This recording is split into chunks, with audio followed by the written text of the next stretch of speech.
할렐루야. 5월 28일 새벽 예배에 영상으로 함께할 모든 지체들을 축복합니다. 오늘도 이 말씀으로 오늘 우리에게 주시는 말씀으로 하루를 열고 그 말씀을 통해서 우리가 새힘 얻고 오늘도 그 믿음으로 담대하게 하루를 살았으면 좋겠습니다. 오늘 우리가 함께 은혜 받을 말씀은 예레미야 38장 1절부터 13절 말씀인데요. 한번 찾아서 제가 읽을 때 눈으로 함께 따라 읽으시면 되겠습니다. 제가 가지고 있는 성경 1113페이지입니다. 혹은 1250페이지. 예레미야 38장 1절부터 13절 말씀까지를 제가 읽겠습니다. 맏단의 아들 스바랴와 바술의 아들 그다랴와 셀레미야의 아들 유갈과 말기야의 아들 바스훌이 예레미야가 모든 백성에게 이르는 말을 들은즉 이르기를 여호와께서 이와 같이 말씀하시되 이 성에 머무는 자는 칼과 기근과 전염병에 죽으리라. 그러나 갈대아인에게 항복하는 자는 살리니 그는 노량물을 얻음같이 자기의 목숨을 건지리라. 여호와께서 이와 같이 말씀하시니라. 이 성이 반드시 바벨론의 왕인 군대의 손에 넘어가리니 그가 차지하리라 하셨다 하는지라. 이에 그 고관들이 왕께 아뢰되 이 사람이 백성의 평안을 구하지 아니하고 재난을 구하오니 청하건대 이 사람을 죽이소서. 그가 이같이 말하여 이 성에 남은 군사의 손과 모든 백성의 손을 약하게 하나이다. 시드기야 왕이 이르되 보라 그가 너희 손 안에 있느니라. 왕은 조금도 너희를 거스를 수 없느니라 하는지라. 그들이 예레미야를 끌어다가 감옥들에 있는 왕의 아들 말기야의 구덩이에 던져 넣을 때에 예레미야를 줄로 달아내렸는데 그 구덩이에는 물이 없고 진창뿐이므로 예레미야가 진창 속에 빠졌더라. 왕궁 내시 구수인 에벳멜렉이 그들이 예레미야를 구덩이에 던져 넣었음을 들으니라. 그때 왕이 베냐민 문에 앉았더니 에벳멜렉이 왕궁에서 나와 왕께 아뢰어 이르되 내 주 왕이여 저 사람들이 선지자 예레미야에게 행한 모든 일은 악하니이다. 성중에 떡이 떨어졌거늘 그들이 그를 구덩이에 던져 넣었으니 그가 거기에서 굶어 죽으리이다 하니 왕이 구수 사람 에벳멜렉에게 명령하여 이르되 너는 여기서 30명을 데리고 가서 선지자 예레미야가 죽기 전에 그를 구덩이에서 끌어내라. 에벳멜렉이 사람들을 데리고 왕궁 곳간 및 방에 들어가서 거기에서 헝겊과 낡은 옷을 가져다가 그것을 구덩이에 있는 예레미야에게 밧줄로 내리며 구수인 에벳멜렉이 예레미야에게 이르되 당신은 이 헝겊과 낡은 옷을 당신의 겨드랑이에 대고 줄을 그 아래에 대시오. 예레미야가 그대로 하매 그들이 줄로 예레미야를 구덩이에서 끌어낸지라. 예레미야가 시위대 뜰에 머무니라. 아멘. 제가 함께 기도하고 말씀 나누도록 하겠습니다. 살아계신 아버지 하나님 감사합니다. 오늘 우리에게 새 하루를 주시고 오늘도 주님 말씀으로 우리와 함께 하시니 감사합니다. 오늘도 예레미야를 통해서 우리에게 주님 우리를 향한 어떤 또 마음이 있는지 저희들이 잘 깨닫고 분별하여 오늘도 이 말씀 위에 서는 또 이 말씀으로 살아가는 저희들 되게 도와주시옵소서. 이 부족한 종의 입술을 성령께서 주장하여 주시옵소서. 감사하며 예수님의 이름으로 기도합니다. 아멘. 네, 구약에 나오는 수많은 예언자들 중에서 참 단연 이렇게 고통과 이 죽음에 직면한 선지자는 바로 이 예레미야입니다. 오늘 본문에도 예레미야는 시위대들에서 하나님 말씀을 개헌합니다. 2절 3절인데요. 세 번역으로 제가 다시 한번 읽어보겠습니다. 나 주가 말한다. 이 도성 안에 머물러 있는 사람은 전쟁이나 기근이나 연병으로 죽을 것이다. 그러나 바빌로니아 군인들에게 나아가서 항복하는 사람은 죽지 않을 것이다. 적어도 자기의 목숨만은 건질 것이며 계속 살아남게 될 것이다. 나 주가 말한다. 이 도성은 반드시 바빌로니아 왕의 군대에게 넘어간다. 그들이 이 도성을 점령한다. 무슨 말입니까? 유다가 바벨론에게 반드시 멸망하게 될 것이다 라는 하나님의 심판의 메시지입니다. 도성은 파괴될 것이고 불타고 될 것이니까 바벨론 군대에게 저항하지 말고 항복하라는 것입니다. 그래야 살게 될 것이다 라는 말씀입니다. 사실 이 심판의 메시지는 예레미야서가 시작되면서부터 계속 줄곧 반복되었던 메시지입니다. 그러나 왕과 고위 관리들은 예레미야의 말에 듣지 않았습니다. 오히려 거짓 선지자들의 말에 그들이 힘을 실어 주었고 그 말을 신뢰했죠. 우리는 평안하다. 우리는 망하지 않는다. 안전하다라고 외쳤던 그 거짓 선지자들의 말에 오히려 더 신뢰했고 예레미야의 말을 가시처럼 여겼고 그를 때리고 감옥에 가두는 일이 여러 있었습니다. 그럼에도 예레미야는 하나님이 전하라고 하신 말씀을 이 심판의 말씀을 아랑곳하지 않고 계속해서 전합니다. 왕과 관리들이 듣지 않으면 일반 백성에게라도 전합니다. 그는 이렇게 하나님 말씀에 그렇게 순종합니다. 자기의 안위를 전혀 생각하지 않습니다. 그는 죽을 수 있다라는 그런 생명의 위협을 느꼈음에도 그는 하나님이 전하라고 하신 그 말씀을 계속 전합니다. 바로 그 당시에 이 예레미야는 하나님의 대언자로서 또 사명자로서의 하나님 주시는 이 말씀을 전했던 것이죠. 이렇게 예레미야가 담대하게 말씀을 전하고 대언할 수 있었던 이유가 무엇이었을까요?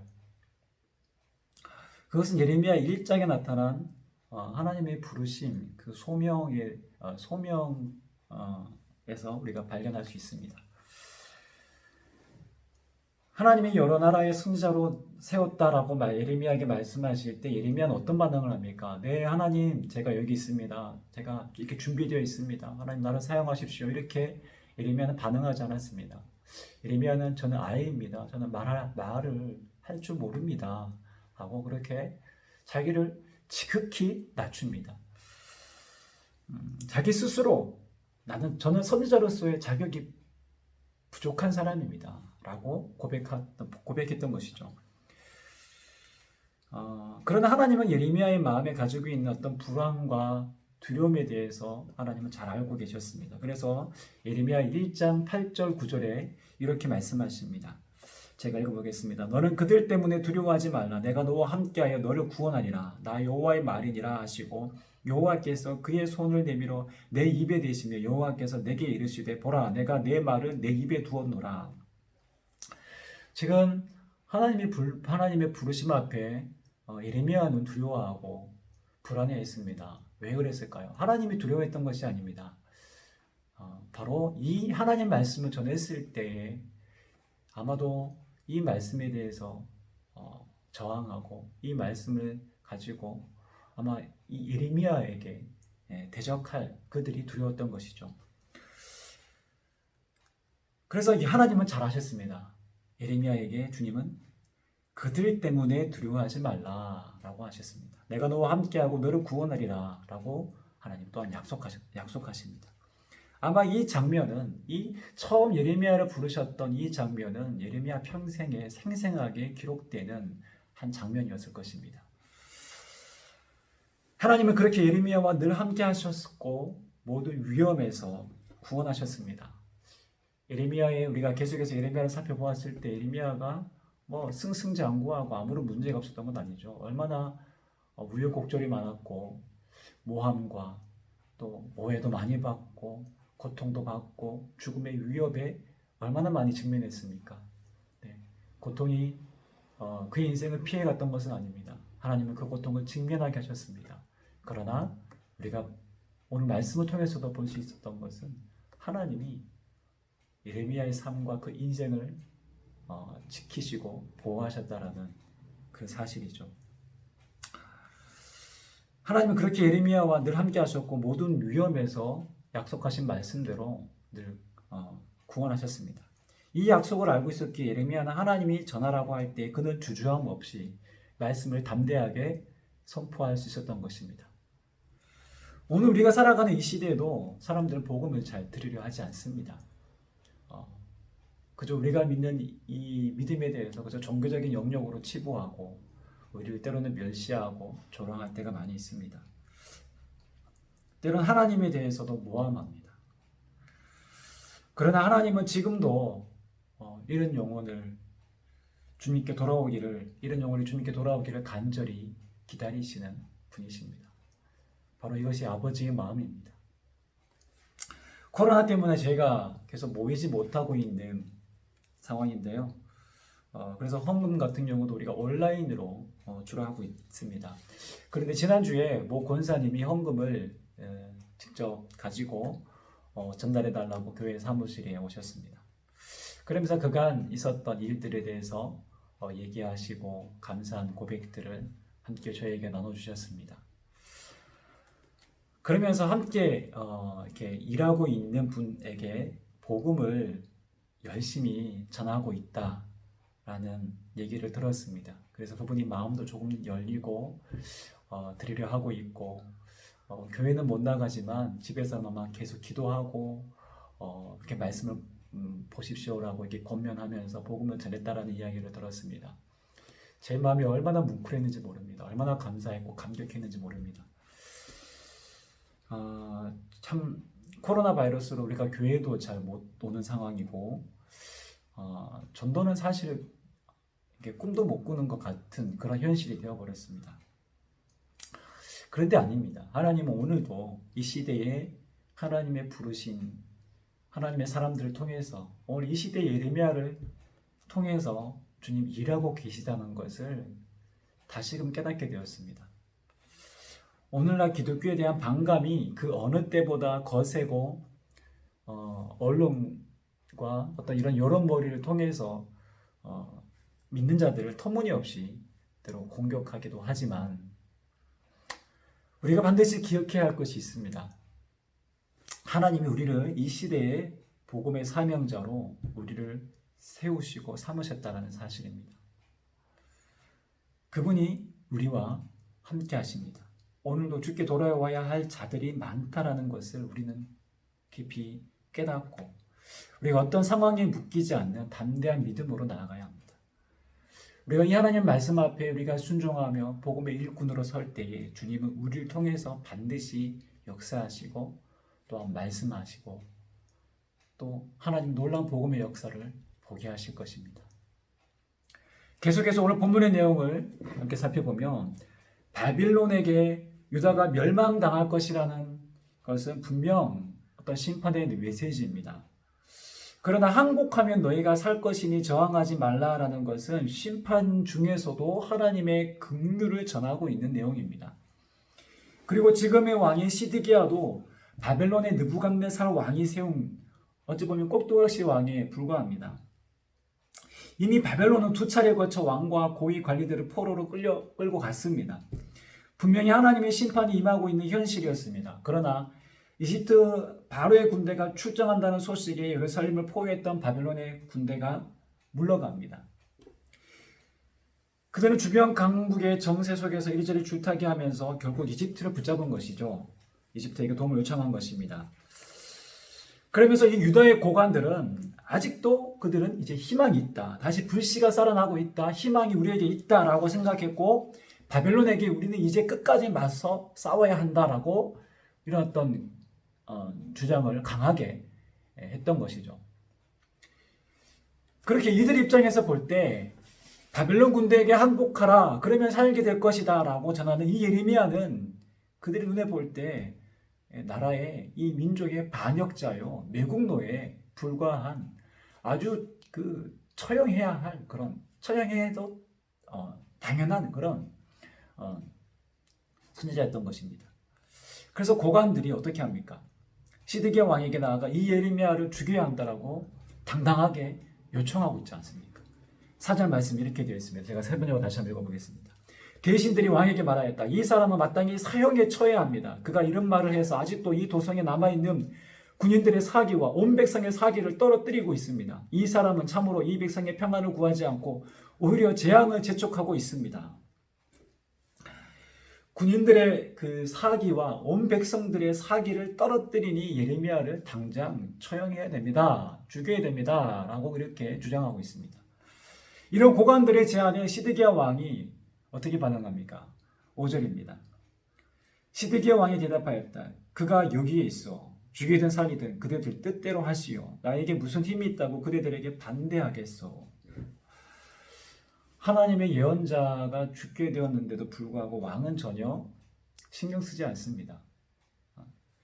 예레미야를 죽이는 것이 부당하게 보임에도 불구하고 고관들의 이 터무니없는 그들의 모함과 이런 요청에 그저 당신들 뜻대로 하시오. 죽이든 살리든. 정말 헛수아비에 불과한 왕임을 스스로 지금 자청하고 있는 장면입니다. 결국 고관들은 예레미야를 끌고 갑니다. 그리고 깊은 진흙 구덩이에 쳐넣습니다. 그리고 마실 물도 먹을 양식도 주지 않았습니다. 그냥 이렇게 사형당한 것이죠. 처형당한 것입니다. 이렇게 예레미야는 죽은 신세에 다를 바 없이 이제 3일이 지나면 아마 예레미야는 죽은 시체로 발견될 것입니다. 이렇게 고관들이 왕을 강요해서 예레미야를 진흙 구덩이에 집어넣었기에 예레미야의 구출은 불가능해 보였습니다. 왕과 고관들의 결정에 이의를 제기할 수 있는 사람은 아무도 없었을 것입니다. 그런데 오늘 본문 7절에 보시면 뜻밖의 인물이 등장합니다. 바로 에벳멜렉이라는 사람입니다. 발음하기 조금 어렵죠. 에벳멜렉. 저만 그런가요? 왕의 종이라는 이름을 가진 에벳멜렉. 이 사람은 바로 구스인이라고 되어 있습니다. 즉 에티오피아인이죠. 그는 유다인이 아닌 이방인이었습니다. 그는 예레미야가 구덩이에 던져졌다는 소식을 듣고 곧바로 왕에게 나아갑니다. 본문 7절에 왕이 베냐민 문에 앉았더니라고 되어 있습니다. 이 베냐민 문은 백성들의 어떤 법적인 문제들을 처리하기 위한 어떤 장소였던 것 같습니다. 그는 왕이 지금 왕궁이 아닌 왕궁 밖에 있었음에도 그를 찾아가는 대담한 행동을 보입니다. 그리고 왕에게 나아가 예레미야를 구출해 줄 것을 적극적으로 요청하고 호소합니다. 9절 말씀입니다. 내 주 왕이여, 저 사람들이 선지자 예레미야가 행한 모든 일은 악하니이다.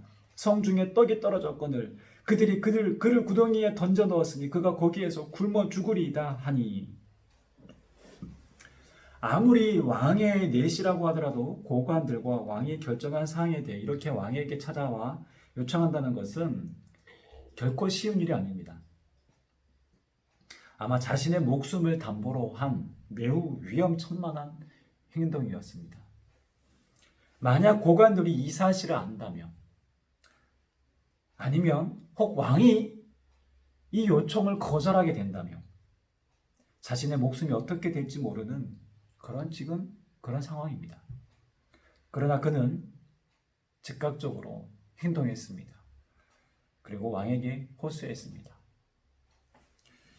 그는 왕에게 직구하기를 예레미야를 참소해 구덩이에 쳐넣은 것은 고관들의 행위가 쳐넣은 그 고관들의 행위가 악하다라고 말합니다. 예레미야가 또한 곧 굶어 죽게 될 것이다라고 간절하게 호소합니다.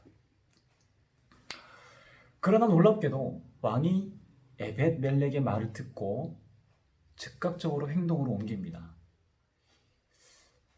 참 아이러니한 장면이기도 한데요. 이전과는 전혀 다른 모습으로 왕이 반응합니다. 분명 이전에는 예레미야가 무죄하다는 사실을 알았음에도 불구하고 고관들이 두려워 진실을 외면했습니다. 그러나 지금은 에벳멜렉의 이 용기 있는 행동에 도전을 받았는지 모르겠지만 예레미야를 즉시 구출하도록 허락합니다. 뿐만 아니라 30명의 군사를 동원해서 예레미야를 구출하도록 그렇게 합니다. 예레미야를 끌어올린 데는 대략 한 대여섯 명이면 충분할 것입니다. 그러나 이렇게 최소한의 30명이라는 군사를 동원해서 그를 구출하도록 허락합니다. 아마도 혹시 모를 고관들의 방해나 저항에 맞서기 위함이었던 것 같습니다. 그만큼 예레미야를 살려내야겠다라는 그런 적극적인 왕의 의지를 보여주고 있다. 그렇게 충분히 볼 수 있습니다. 이렇게 죽을 날만 기다리고 있었던 이 예레미야였지만 에벳멜렉의 즉각적인 행동과 요청으로 결국 왕이 그 구출을 허락하고 결국 예레미야는 죽음으로부터 다시금 구출됩니다. 예레미야가 건진받고 나서 이 모든 경위를 알고 나서 그의 반응이 어땠을까요? 놀라웠을 것입니다. 하나님이 일하시는 방법에 대해 그는 다시 한번 감탄했을 것입니다. 오늘 이 장면은 다니엘을 마치 사자굴에서 지키시는 장면과 좀 유사해 보입니다. 그만큼 극적이지는 않습니다. 네. 그러나 사람을 통해 일하시는 하나님, 그리고 자기를 돕고 있는 누군가가 있다는 사실을 통해 또 다른 힘과 위로를 예레미야는 경험했을 것입니다. 유대인이 아닌, 그것도 이방인이 자기 목숨을 아랑곳하지 않고 왕에게 나아가 도움을 요청했다는 사실, 그리고 왕의 30명의 용사를 붙여주면서 도와주었다는 사실, 그는 이 모든 것이 결코 인간의 힘으로 되어졌다는 것이 아닌 이 모든 사실의 이 사건의 배후에는 하나님의 보이지 않는 손이, 하나님의 간섭하심이 있었다는 것을 그는 확실히 알고 있었습니다. 그리고 예레미야는 더욱더 담대하게 이제 하나님 말씀을 선포하게 되는 것이죠. 오늘 하나님은 우리를 이 시대의 사명자를 불러주셨습니다. 하나님의 말씀이 맞다고 하면 그 말씀에 어떻게든 순종하기 위해 몸부림치는 성도들, 주님 뜻대로 살기로 작정한 믿음의 성도들을 하나님은 어떠한 위험에서도 지키십니다. 그리고 때론 뜻하지 않는 사람들을 통해서도 일하십니다. 바라기는 오늘 저와 여러분들의 삶이 그저 우리가 세상 속에 동화되어 사는 세속적인 인생이 아니라 역사의 주관자 되시는 하나님의 거룩한 손에 의지하고 주님 말씀에 늘 순종하는 복음의 일꾼으로 살아가는 저와 여러분들 되시기를 주님의 이름으로 부탁드립니다. 기도하겠습니다. 아버지 하나님 감사합니다. 오늘 말씀을 통해 또한 예레미야를 죽음에서 건지신 하나님을 높이 찬양합니다. 아무리 악한 자들이 모함하고 고발하고 위협한다 할지라도 하나님 우리의 모든 삶을 아우르고 계시고 지키시고 계심을 또한 우리가 오늘 말씀을 통해서 다시금 확신하게 되었습니다. 우리 어떠한 두려운 상황에서도 우리가 주님을 신뢰하며 따르는 저희를 되게 하셔서 오늘도 담대히 우리에게 주어진 믿음의 길 걷게 하여 주시옵소서. 오늘 우리의 삶에 도움이 되시고 우리의 삶의 주인 되시는 예수님의 이름으로 기도합니다. 아멘.